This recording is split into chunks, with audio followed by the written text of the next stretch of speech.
Dear students, last ভিডিওতে আমরা past continuous টেন্সের নেগেটিভ বাক্যগুলো কিভাবে ইংরেজি করতে হয় সেগুলো শিখেছি। এই ভিডিওতে আমরা শিখব পাস্ট কন্টিনিউয়াস টেন্সের ইন্টারোগেটিভ বাক্যগুলোকে কিভাবে ইংরেজি করতে হয়। তো আগে আমরা কয়েকটি বাংলা বাক্য দেখে নিই। তোমরা কি আসছিলে? এই যে আসছিলে, এটা হলো পাস্ট কন্টিনিউয়াস টেন্সের ভাগ। রুমা কি বইটি পড়ছিল? রানী কি অনুশীলন করছিল? এইরকম সেন্টেন্সগুলো হবে। তো আমরা প্রথমে স্ট্রাকচারটি ফলো করি। স্ট্রাকচার হচ্ছে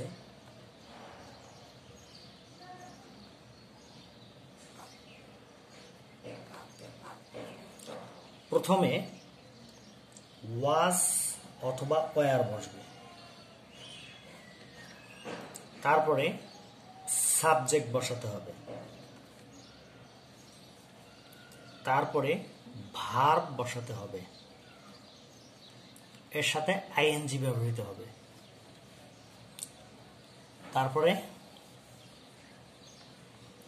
অবজেক্ট বসাতে হবে, তারপরে এক্সটেনশন বসাতে হবে এবং প্রশ্নবোধক চিহ্ন দিতে হবে। তো আমরা এই তিনটি এক্সাম্পল ইংলিশে ট্রান্সলেট করে দেখাবো। তোমরা কি আসছিলে? তো প্রথমে আমরা কি লিখবো? ওয়াজ অথবা ওয়ার। তো তোমরা নিশ্চয়ই জানো ওয়াজ কোথায় বসে। ওয়াজ বসে যেখানে সাবজেক্ট একজন থাকে। তো এখানে কিন্তু সাবজেক্ট একজন নেই, তোমরা অনেকজন। আর তোমরা এমনি জানো যে ইউ এর সবসময় ইউটা সবসময় প্লুরালি হয়, তাহলে ওয়ারটা আগে বসবে। ওয়ার, তারপরে ইউ। আসার ইংরেজি হচ্ছে কাম, তার সাথে দিব আমরা ING, coming. Are you coming? Ruma কি বইটি পড়ছিল? রুমা কিন্তু একজন, তাহলে এখানে হবে ওয়াজ, তারপরে কি রুমা, সাবজেক্ট। ওয়াজ রুমা, ভার্ব কি রেড, তার সাথে আইএনজি। বইটি দা বুক, অবজেক্ট হলো দা বুক।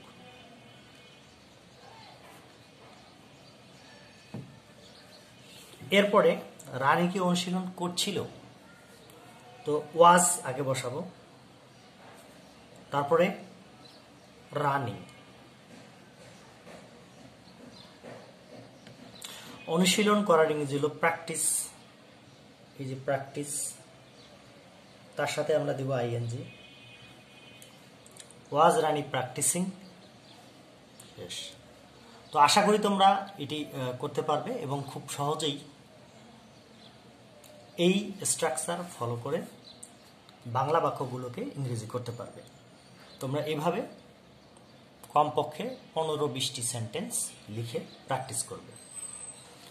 তো আজকের মতো এ পর্যন্তই। আগামী ভিডিওতে আমরা পাস্ট কন্টিনিউয়াস টেন্সের ইন্টারোগেটিভ এবং নেগেটিভ বাক্যগুলো, অর্থাৎ যেই বাক্যের মধ্যে ইন্টারোগেটিভ এবং নেগেটিভ উভয় ওয়ার্ড থাকবে, সেইগুলোকে কিভাবে ইংরেজি করতে হয় সেটা শিখব। সেই পর্যন্ত তোমরা সবাই ভালো থাকবে, সবাই নিরাপদে থাকবে।